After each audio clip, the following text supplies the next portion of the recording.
Guys, yan ang aming ulam na tanghalian sa tanghalian. Takong. Kumakain ba kayo niyan, guys? Nilagyan ko siya ng sabaw tsaka dahon ng sili. Masarap yan. Simpleng ulam pero masarap. Kailangan magtipid dahil kahit tahong mahal na rin. 150 na ang kilo ng medyo ganyang kalalaki. Diba guys? Kailangan magtipid tayo sa panahon ngayon. Dahil napakamahal ng bilihin. Kung pwede nga lang din na kumain, ay gagawin ko na. Para lang makatipid.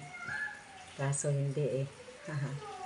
So yun lang guys. Thank you so much for watching. Love you all. Bye bye. God bless us all guys.